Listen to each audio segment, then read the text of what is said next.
Hi, and welcome to this episode of Art with Mrs. Cap. Today we're going to be looking at Post-Impressionism. So let's go ahead and get started.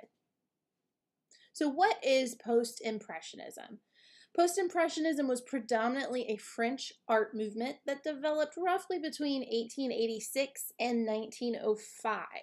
And it kind of started, around the end of Impressionism and then went until that last Impressionist exhibition that began the birth of what's known as Fauvism. Post-Impressionism emerged as a reaction against Impressionist concerns for naturalistic depictions of light and color. So due to its broad emphasis on abstract qualities or symbolic content, Post-Impressionism actually encompasses several other art movements within it. Some of these include Neo-Impressionism, Symbolism, Pointillism school, and Synthetism, as well as some of the later Impressionist works. The movement was led by Paul Cezanne, known as the father of Post-Impressionism, Paul Gauguin, Vincent van Gogh, and George Surratt. The term Post-Impressionism was first used by an art critic named Roger Fry in 1906. So Post-Impressionism extended Impressionism while also kind of rejecting what Impressionism was doing. So it extended that period of art, but it also was kind of a response to and a reaction to Impressionism and kind of made its own way and helped even further birth modern art, predominantly in Europe and then of course globally. All right, so the Post-Impressionists. The Post-Impressionists were dissatisfied with what they felt was trivial subject matter and the loss of structure that took place in the Impressionist paintings. However, they didn't really agree on the way forward. And because of that, we see some kind of different approaches to art and really helps us see why Post-Impressionism is so vast. So George Surratt and his followers concerned themselves with Pointillism. Pointillism is basically the systematic use of tiny dots of color and allowing the viewer's eye to mix colors from a distance. So they would do like tiny little dots of color, and then when you stood back, your eyes basically mixed the color instead of mixing paint colors together. Paul Cezanne set out to restore a sense of order and structure to painting, to make of Impressionism something solid and durable like the art of the museums. He achieved this by reducing objects to their basic shapes while retaining the saturated colors of Impressionism. The Impressionist Camille Pissarro experimented with neo-impressionist ideas between the mid-1880s and the early 1890s. He was kind of discontent with what he referred to as romantic impressionism, and he investigated pointillism, which he called scientific impressionism, before returning to a pure impressionism in the last decade of his life. Vincent van Gogh used color and vibrant, swirling brushstrokes to convey his feelings and his state of mind. Although they often exhibited together, Post-Impressionist artists were not in agreement concerning a cohesive movement. Yet the abstract concerns of harmony and structural arrangement in the work of all of these artists took precedence over naturalism. Artists such as Surratt adopted a meticulously scientific approach to color and composition. Younger painters during the early 20th century worked in geographically disparate regions and various stylistic categories, such as Fauvism and Cubism, which we'll discuss in a future unit, breaking from Post-Impressionism. So some key figures of the Post-Impressionist art movement are Paul Cezanne, Paul Gauguin, George Surratt, and Vincent van Gogh. And we're going to take a look at those. So Paul Cezanne was born in 1839 and he lived until 1906, which is kind of the end of the Post-Impressionist movement. He was a French artist and a post-impressionist painter whose work laid the foundations for the transition from 19th century conception of artistic endeavor to a new and radically different world of art in the 20th century. Cezanne is said to have formed the bridge between late 19th century Impressionism and the early 20th century's new line of artistic inquiry, Cubism. Cezanne is often repetitive, exploratory with his brushstrokes, and these are highly characteristic and recognizable. So we kind of look at work and we can tell that it is Cezanne because it is definitely characteristic and unique to him. He used planes of color and small brushstrokes that build up to form complex fields. The paintings convey Cezanne's intense study of his subjects. Both Matisse and Picasso are said to have remarked that Cezanne is the father of us all. And here are some of Cezanne's works. So you can see there's a few landscapes and some still life paintings here. Paul Cezanne said that art is a harmony parallel with nature. All right, Paul Gauguin. We see here some of his work, and you see it's very different than Cezanne's work, even the color composition that he uses. A lot of his work really plays on that, contrast and using contrasting colors and color palettes and so forth. You see there's a lot of use of oranges and blues in these paintings to really emphasize that contrast, or greens and reds, and so forth. So he is a French post-impressionist artist. He lived from 1848 to 1903. He really was underappreciated until after his death. Gauguin is now recognized for his experimental use of color and synthetist style that were distinct from Impressionism. Toward the end of his life, he spent 10 years in French Polynesia, and the paintings from this time depict the people and the landscapes from that region.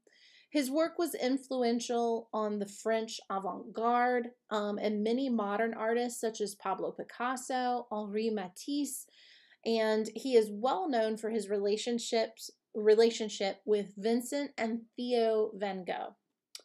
Gauguin's art became popular after his death, particularly from the efforts of the dealer Ambroise Vollard, who organized exhibitions of his work late in his career and assisted in organizing two important posthumous exhibitions in Paris. Gauguin was an important figure in the symbolist movement as a painter, sculptor, printmaker, ceramicist, and writer. His expression of inherent meaning of the subjects in his paintings under the influence of the Cloisonist style paved the way for primitivism and a return to the pastoral. He was also an influential proponent of wood engraving and wood cuts as art forms. Right, Georges Surratt. So he was also a French post-impressionist artist. He is best known for devising the painting technique known as Illuminarism, as well as Pointillism. While less famous than his paintings, Surratt's Conti crayon drawings have also garnered a great deal of critical appreciation. Surratt's artistic personality combined qualities that are usually supposed to be opposed and incompatible. On one hand, his extreme and delicate sensibility. On the other hand, a passion for logical abstraction and an almost mathematical precision of mind. His large-scale work, A Sunday Afternoon on the Island of Le Grand Jatte, altered the direction of modern art by initiating Neo-Impressionism and is one of the icons of late 19th century art. And you can see that right above me in the background. So George Surratt, Pointillism. Pointillism is a technique of painting in which small, distinct dots of color are applied in a pattern to form an image. So you can see all of these paintings on this slide, they all involve pointillism, and you can see those little dots. If you were seeing this in a museum and you were really close to it, it almost wouldn't make sense. It would just look like a bunch of dots. Like I've seen, a few of his works in museums before, and that's how it looks up close. It's like little dots. As you step away from the painting, your eye begins to blend these colored dots, and you start to see the forms that are being represented there and the scene. But it's really, really cool how you can be up close and it just looks like random dots. And then as you step back, you begin to see those things come together. Vincent van Gogh. We can't talk about Post-Impressionism and not talk about Vincent van Gogh. His name, he's kind of up there like with Monet. Like you talk about Impressionism, you have to talk about Claude Monet. You talk about Post-Impressionism, you've got to talk about Vincent van Gogh. So Vincent van Gogh was a Dutch, so this is where he's a little different. He wasn't French. He was a Dutch Post-Impressionist painter who posthumously, which means after death, became one of the most famous and influential figures in Western art history. So not just in Post-Impressionism, but in the whole of Western art history, he's one of the most influential figures, which is, it says something when you hear how short his career actually was. In a decade, his career only lasted a decade. In a decade, he created about 2,100 artworks, including 860 oil paintings, most of which date from the last 2 years of his life.